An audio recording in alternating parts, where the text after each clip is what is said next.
Problem besar selanjutnya di kantor. Ternyata Yuda punya crush sama janda. Kita panggil saja namanya Lulu ya, biar lebih gampang. Dan gongnya adalah teman-teman mereka tuh kayak support gitulah. Super mind blowing banget di kantor. Yuda suka foto-foto selfie berduaan sama si Lulu ini. Tiap makan di luar duduk jejeran. Chatnya disembunyikan. Sering ngajak ketemuan dan lain-lainnya. Selain nyalahi Arin yang kepo, mertuanya Arin membela Yuda karena menurut mereka emang begitu karakter Yuda yang friendly ke orang dan selalu jadi tempat curhat, bahkan sejak zaman sekolah. Susah banget memang kalau sama pasangan yang friendly kayak gini ya guys. Entah apa yang terjadi di kantor ya. Lulu, suaminya Lulu, dan Yuda dipanggil ke kantor. Dan beberapa hari kemudian Yuda resign. Dia memohon maaf nih ke Arin dan janji mau memperbaiki semuanya. Apakah sudah happy ending guys?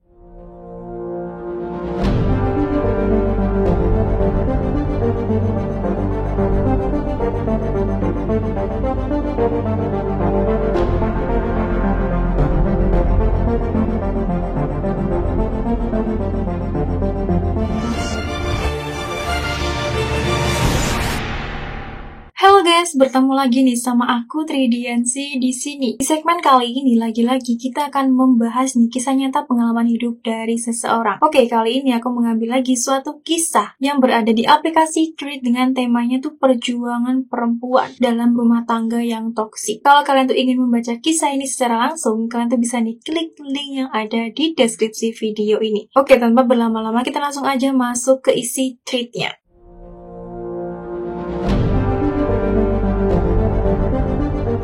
Biar lebih gampang, si pemilik akun Thread kita panggil saja dengan nama Arin ya guys. Hai warga Thread, Arin mau cerita karena sudah kulus dan stres banget. Siapa tahu bisa mendapatkan support dari sini. Jadi Arin udah menikah dan punya satu toddler. Umur Arin sekarang adalah 27 tahun. Kehidupan rumah tangga Arin sedang super berantakan. Bahkan sampai saat ini Arin masih nggak percaya kalau kisah hidup begini ternyata bisa menimpa Arin. Arin menikah dengan seseorang yang bisa dibilang berasal dari keluarga yang berada. Arin ceritakan sedikit soal background suami dan Arin sendiri ya guys. Suaminya Arin kita sebut saja dengan namanya Yuda, biar lebih gampang. Yuda adalah anak pertama. Pekerjaan saat mau menikah dengan Arin itu masih merintis bisnis. Dia dibesarkan oleh keluarga yang cukup soft spoken dan selalu menuruti keinginan Yuda, walau Yuda tipikal orang yang bukan penurut gitu loh intinya. Ingat ya part ini ya guys. Sedangkan Arin dibesarkan dengan didikan harus mandiri dan kerja keras. Keluarga Arin sederhana tapi Arin diajarkan untuk selalu punya daya juang yang tinggi. Singkat cerita menginjak umur 2 pernikahan, Yuda memutuskan untuk jadi pegawai honorer di salah satu instansi pemerintahan. Mertuanya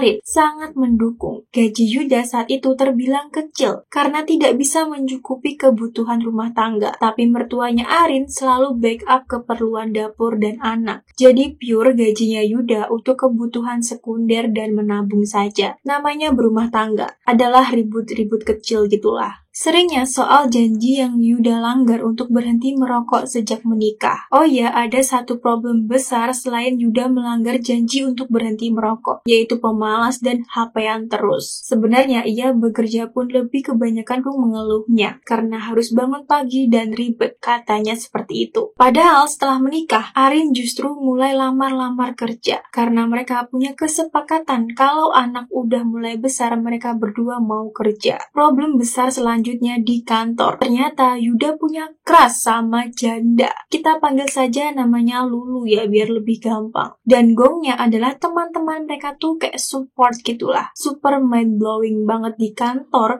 Yuda suka foto-foto selfie berduaan sama si Lulu ini. Tiap makan di luar duduk jejeran. Chatnya disembunyikan. Sering ngajak ketemuan dan lain-lainnya. Langsunglah ribut besar antara Arin dan Yuda. Lulu itu ngaku gak ada hubungan apa-apa. tapi dia genitnya merespon terus dan menikmati perhatian dari Yuda. Seminggu setelah kejadian itu, Arin kena tipu ratusan juta di bisnis bareng temannya. Anyway, di tahun pernikahan menuju ketiga, Arin tuh ada bisnis konveksi. Rasanya itu di titik tersakit dalam hidupnya Arin. Lagi drop perkara rumah tangga, bisnis ketipu ketambah anaknya Arin masuk RS selama beberapa hari karena ISK atau infeksi saluran kemih. Rasanya udah nggak semangat hidup banget karena udah nggak tahu mau gimana menghadapinya. Akhirnya Arin cerita ke mertua. Dan you know responnya guys. Di kasus keras-kerasan ini Arin yang disalahkan. Sungguh di luar prediksi BMKG. Alasannya, Arin harusnya nggak kepo sama HP-nya Yuda. By the way, Arin taunya bukan karena Arin tuh ngintel. Tapi ada notif di HP-nya Yuda dan nggak sengaja Arin baca karena bunyi mulu. Selain nyalahi Arin yang kepo, mertuanya Arin membela Yuda karena menurut mereka emang begitu karakter Yuda yang friendly ke orang dan selalu jadi tempat curhat bahkan sejak zaman sekolah. Susah banget memang kalau sama pasangan yang friendly kayak gini ya guys.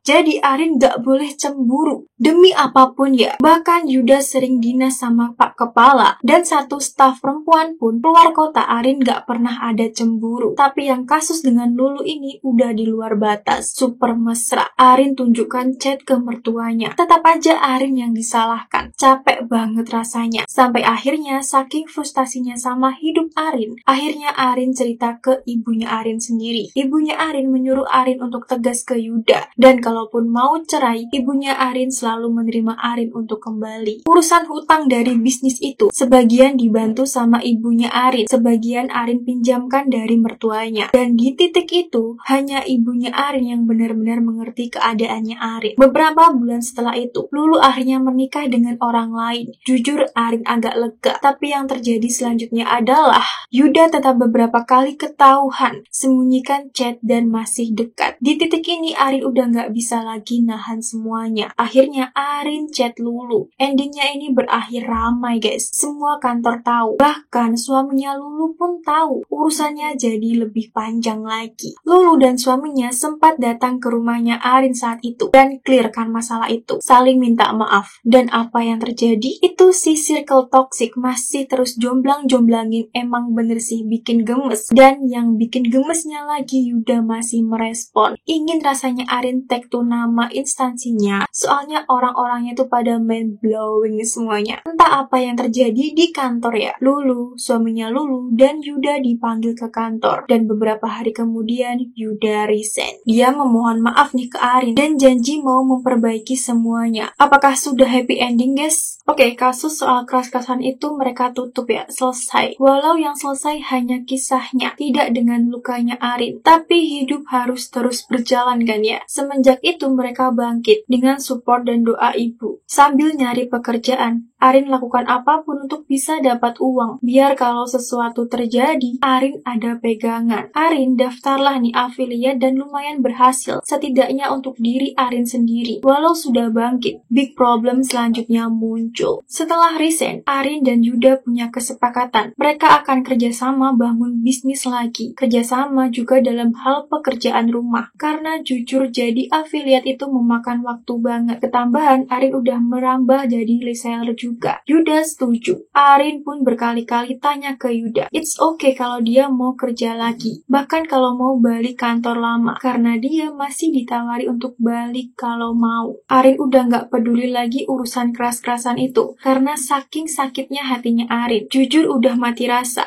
Tapi Yuda tetap menolak. Dia bilang bukan passion kerja di kantoran. Seperti biasa realita tidak seindah teori. Gak ada kerjasama. Tetap pula Arin yang ngurus full kerjaan rumah. Arin yang konten afiliat. Arin pegang 5 akun TikTok dan 1 oren. Seller di TikTok dan di oren. Arin yang ngurusin stok barang, marketing, packing, sampai antar paket ke ekspedisi. Kalau pas nggak pick up, ngurus toddler juga, jangan tanya mentalnya tuh gimana. Seiring waktu berjalan, bisnis Arin semakin berkembang. Awalnya emang gede karena reseller, tapi sekarang coba merambah di online. Dan mertuanya Arin tertarik buat ngemodalin bisnisnya Arin. Akhirnya jadilah sekarang ada uang modal mertua di dalam bisnis ini. Soal ketipu bisnis itu, walau yang menikmati hasilnya itu termasuk Yuda, tetap aja ya namanya utang bisnis Arin. Arin. Dan sekarang Arin sudah keteteran. Sekarang kerjaan Yuda apa? Mereka dipasai kosan juga sama mertua. For your informasi, sebenarnya mertuanya Arin dalam hal keuangan itu termasuk orang yang baik. Karena mereka beneran jadi provider buat anaknya. Tiap belanja bulanan selalu dibayarin full. Kebutuhan anak juga semuanya yang paling bagus dan mahal. Mereka berdua berasal dari keluarga old money. Punya banyak bisnis properti. Bapak mertuanya Arin kepala salah satu instansi. Tapi anak laki-lakinya sungguh pemalas banget. Gak mau mencoba dan effortless. Mertua suruh Yuda ngelola kosan. Karena gimana pun suatu saat itu kosan bakal jadi miliknya Yuda. Kosan yang dipasrahin ke Yuda itu khusus mahasiswa. Ibu mertua masih mengelola 2 kosan lainnya di 2 tempat. Tapi Yuda selalu uring-uringan. Big problem bagi Arin yaitu sifat malasnya, temperamentalnya, dan tidak tertarik belajar hal baru. Bukan apa-apa, ini anak udah mau sekolah bakal butuh banyak biaya. Apalagi mereka butuh rumah yang proper. Sejak ketipu bisnis dulu, rencana buat beli rumah KS Auto Sirna. Dulu posisi mereka masih ngontrak 1 tahun. Mau nyoba tinggal dulu di lingkungan tersebut. Kalau cocok ya diambil rumah,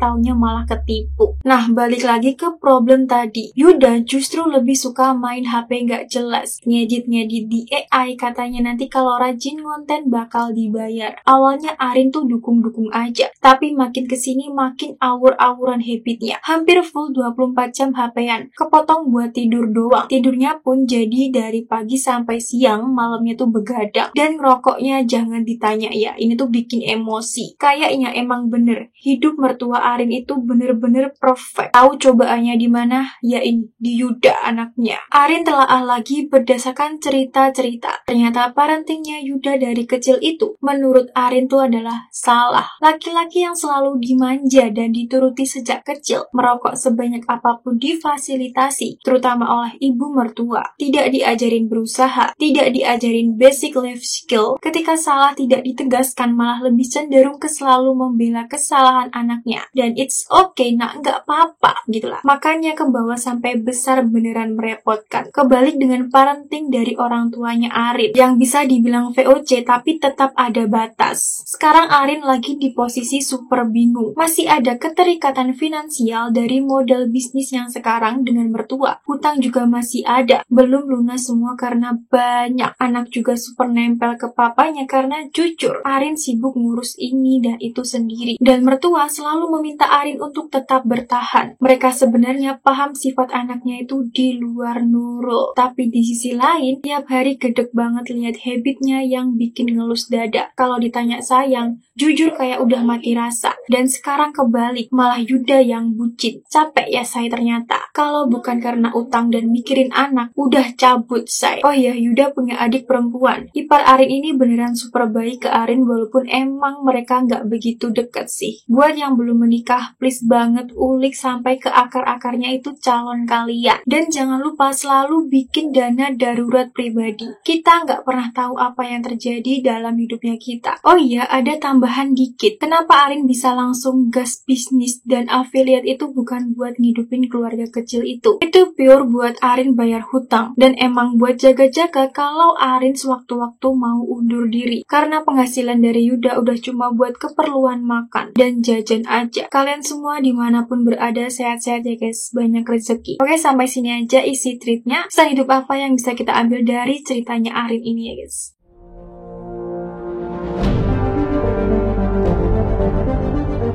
Red flag itu nyata dan serius. Jangan remehkan sinyal-sinyal kecil di awal hubungan. Kalau sejak awal sudah kelihatan dia tuh malas, tidak punya tujuan jelas, tidak bertanggung jawab, atau tidak bisa pegang komitmen, itu bukan hal yang sepele. Cinta butuh logika. Hati bisa dibutakan sesaat, tapi kenyataan akan selalu membuka mata. Pentingnya mandiri secara finansial. Kemandirian finansial perempuan tuh bukan egois. Itu bentuk self-defense dan juga survival mechanism. Saat suami collapse, Arin tetap bisa bergerak. Jangan pernah menaruh seluruh hidupmu di tangan orang lain, bahkan pasanganmu sendiri. Parenting menciptakan karakter. Anak yang dibesarkan dengan semua keinginannya dituruti tanpa batas akan tumbuh tanpa daya juang dan tanggung jawab. Didikan yang penuh cinta bukan berarti membebaskan tanpa batas. Disiplin adalah bentuk kasih sayang juga. Perempuan bisa kuat, tapi bukan berarti harus selalu kuat sendiri. Dukungan ibu, teman, dan komunitas membuat Arin tetap bertahan. Curhat dan meminta tolong itu bukan lemah, itu manusiawi. Support system adalah harta yang tidak ternilai. Jangan ragu meminta bantuan. Jangan diam ketika terluka. Arin speak up soal perselingkuhan emosional dan berani menghadapi masalah meskipun beresiko. Itu butuh keberanian luar biasa. Diam bukan selalu emas. Kadang suara kita adalah satu-satunya alat untuk bertahan. Siapkan exit plan. Arin kerja keras bukan karena cinta, tapi untuk survival. Itu bukti bahwa Arin sudah bersiap jika suatu saat harus undur diri. Membangun hidup untuk kemungkinan terburuk bukan berarti pesimis, tapi realistis. Anak butuh orang tua yang bahagia. Anaknya Arin nempel banget ke Yuda, tapi Arin tetap pastikan dia akan tumbuh di lingkungan yang stabil. Itu keputusan yang berat. Kebahagiaan ibu sangat berpengaruh ke kualitas hidup anak. Jangan abaikan perasaan sendiri. Arin bukan cuma istri dan ibu. Arin adalah manusia yang punya batas. Melangkah ataupun bertahan, semuanya sah selama Arin tetap menjaga harga dirinya dia. Tidak salah kalau suatu hari Arin memilih untuk benar-benar merdeka. Dan yang paling penting, Arin layak dicintai, dihargai, dan dimanusiakan sepenuhnya. Oke, sampai situ aja perjumpaan kita kali ini. Bagaimana pendapat kalian mengenai cerita ini? Komen di kolom komentar ya guys. Terima kasih banget buat kalian yang sudah nonton video aku sampai akhir, dan terima kasih banget buat kalian yang sudah menyempatkan waktunya untuk memberikan saran maupun kritik mengenai beberapa kesalahan aku. Dan dari kritik dan saran kalian akan aku gunakan ini sebagai evaluasi diri aku sendiri untuk berubah dan bisa membuat tontonan yang lebih menarik dan juga bermanfaat buat kalian. Kalau kalian punya ide atau mungkin kalian tuh pengen menceritakan pengalaman hidup kalian dan aku bawakan di channel YouTube ini, boleh banget kalian tuh kirim cerita kalian di akun email aku, yaitu tridiansi502@gmail.com. Kalau aku ada salah-salah kata mohon dimaafkan. Aku Tridiansi. Bye-bye.